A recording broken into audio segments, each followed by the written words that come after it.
Twitch has confirmed that channel content may train generative artificial intelligence models across Amazon. The setting is enabled by default, while creators can opt out.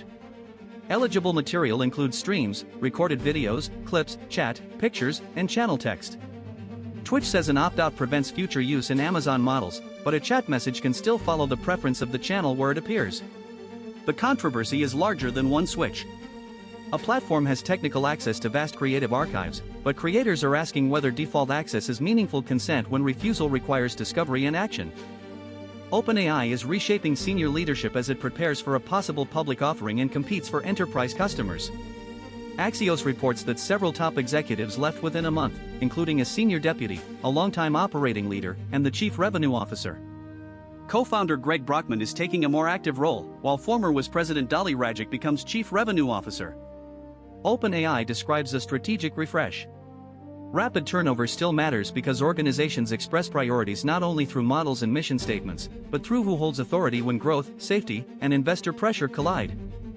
European transparency obligations under the Artificial Intelligence Act are entering enforcement. Interactive AI systems must generally make clear when a person is dealing with a machine. Providers must add machine-readable marking to certain generated or manipulated content, while deployers face disclosure duties for deepfakes and some public interest material produced without human review. Commission guidance clarifies responsibility and exceptions. Labels will not solve misinformation, and bad actors may ignore them. Still, transparency changes the question from whether a system can imitate reality to whether people receive a fair chance to know what they are encountering. Wildfire detection is gaining a layer in orbit. California and the Earth Fire Alliance launched the first 3 FireSat satellites in July, starting a planned constellation of more than 50 by 2030. The project eventually aims to scan the planet every 20 minutes and detect fires as small as a schoolyard.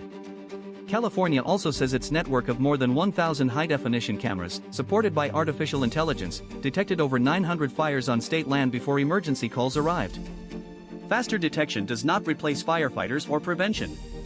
It turns technological reach into something useful when connected to accountable human response.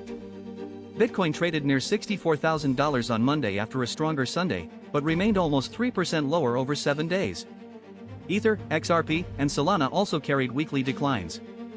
A softer dollar and lower expectations of a September Federal Reserve rate increase did not produce a decisive breakout. Analysts pointed to fading exchange-traded fund inflows and uncertainty ahead of Federal Reserve minutes and policy discussions in Washington. A price can recover without confidence fully returning. Markets often look calm precisely when participants are waiting for the next piece of evidence. Under Bitcoin's quiet surface, futures show a liquidity mismatch. Roughly $48 billion of positions remain open, while 24-hour trading volume is about $25 billion.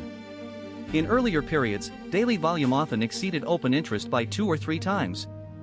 Today, more positioning is crowded behind a smaller exit. If prices move sharply and leveraged traders must close together, available flow may not absorb them smoothly, amplifying liquidations. This does not predict an immediate crash. It identifies a mechanical vulnerability. Entering leverage is easy, but the practical ability to leave depends on other people being ready to trade. The United States Treasury has issued a major proposal for implementing the Genius Act, the federal framework for payment stablecoins. It would define what it means to issue a dollar stablecoin, which activities fall within the law, and how offshore issuers should be treated. The public has 60 days to comment before Treasury works toward a final rule. The process is already behind its original 1-year target. Stablecoins can move value across borders almost instantly, but law moves slower. The difficult work is deciding which promises, reserves, and issuers deserve permission to operate at national scale. A flaw in Coldcard hardware wallet software has been linked to more than $100 million in Bitcoin stolen from about 7,300 addresses. The devices did not need to be online. Weaker than intended randomness during seed creation after a 2021 change let attackers search a much smaller set of secrets. Public source code, reproducible builds, human review, and later AI-assisted reviews all missed the error's full path for years. Fixed firmware protects future seed generation, but existing weak seeds must be replaced in funds moved. Self-custody removes one intermediary, it does not remove dependence on trustworthy implementation. Russia and Ukraine exchanged another wave of deadly long-range strikes. Russian officials said Ukrainian attacks killed 9 people in 24 hours, including 8 in Belgorod and 1 in Astrakhan. Ukrainian authorities reported 4 deaths in Sumy and Donetsk, damage to a civilian vessel in Odessa, and fires at dozens of market stalls in Sloviansk. Both governments deny deliberately targeting civilians and accuse the other side. Long-range systems extend military reach far beyond the front. The greater that reach becomes, the more urgently evidence, distinction, and accountability must travel with it. The Ebola outbreak in the Democratic Republic of Congo is now the deadliest in its history. Officials report 2,325 deaths and 4,945 confirmed cases since May 15. The rare Bundibugyo species has spread to 6 provinces, with no approved vaccine, although trials are underway. Conflict, population movement, and fragile health services complicate containment. The World Health Organization hopes to reverse transmission within 3 months. A virus crosses human boundaries without asking. The answer depends on whether medicine, trust, funding, and accurate information can cross them faster. Record rainfall struck South Korea's southern Gyeongsang province. A landslide buried an apartment building's first floor in Gyeonggi, killing 1 person and injuring 2. The city recorded 124.5 millimeters of rain in 1 hour, its highest hourly total since records began in 1972, and more than 400 millimeters overnight. Flooded roads disrupted buses, waste collection, and public attractions. Damaging rain has also crossed other parts of East and Southeast Asia. Warnings can reach almost everyone, but safety still depends on infrastructure, mobility, and somewhere secure to go. United States President Donald Trump threatened military action against Oman if it obstructs Washington's negotiations with Iran over the Strait of Hormuz. Oman is an American ally and has separately negotiated with Tehran over reopening the waterway, which normally carries about 1/5 of global oil and liquefied natural gas. Iran said it reached an understanding with Oman on transit routes, while direct American-Iranian talks remained uncertain as a temporary agreement approached expiry. Negotiation requires access to rival parties. But access is not ownership, and a mediator cannot be reduced to obedience without damaging the trust that makes mediation possible. Across these stories, reach keeps expanding. A platform reaches into a creator's archive. A model reaches public perception. A financial instrument crosses borders. A seed generation error reaches funds locked in an offline device.